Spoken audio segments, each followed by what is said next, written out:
Hi there. Are you Italian learning English or maybe Spanish? Maybe you are already an advanced student. I think you probably still make at least one or two of these mistakes, and I will be showing you both examples of errors and how to fix them. Let's begin with translating certain words. Firstly, do and make. Okay, the translations of fare. I often hear, I make my homeworks from students, when actually they should use the verb do. See, make typically means you create or produce something. For example, make a cake, make a video, okay? On the contrary, do often means you complete an action or task or process. For instance, do homework, do some exercise. Unfortunately, there are many verb phrases in English that do not follow these rules, but at least this is a general way to remember the difference between do and make. Do is complete, make is create. Now, if we visit that original example again, I make my homeworks. There is another problem. Homeworks. In Italian, you generally say I compiti, but in English, homework is uncountable. You should just say my homework. Additionally, here are some other words that are countable in Italian but uncountable in English. Data, news, advice, information, furniture. For example, can you give me some advice?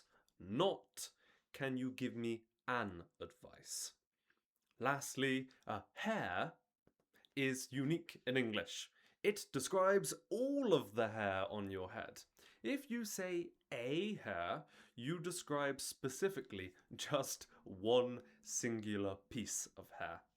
You should say, "Ooh, his hair looks nice," not "his hairs look nice." Now, next up, the verbs say and tell. Whew!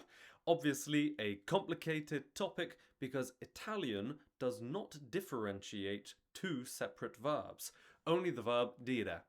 Now in English, we say something and we tell someone something. Here's a typical mistake. Yesterday she say me the time. In fact, there are two mistakes. Can you see them? Firstly, it should be tell because the object is a person, me, not a thing. Secondly, it should be past simple because it happened yesterday.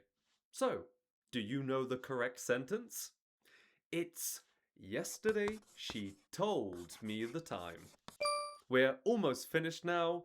The next mistakes are some false friends, or they sometimes happen when you translate word for word from Italian. Firstly, do you know the English word for argomento?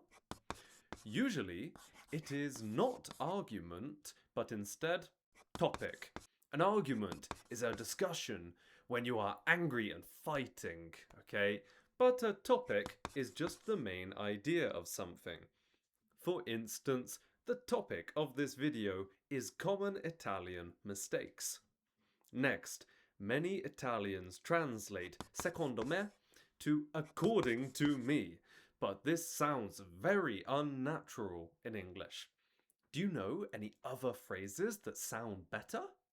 You could say, in my opinion, from my perspective, and many, many others. Lastly, do you know how to translate fattoria and fabbrica? Unfortunately, they are false friends. Fattoria is farm, not factory. On the other hand, fabbrica is factory.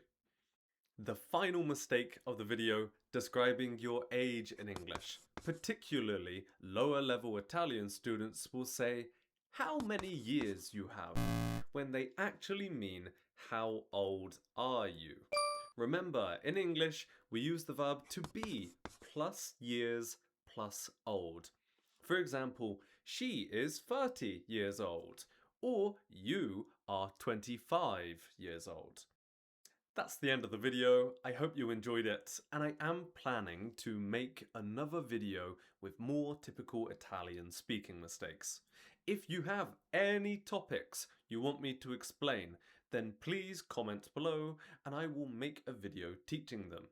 Have a lovely day.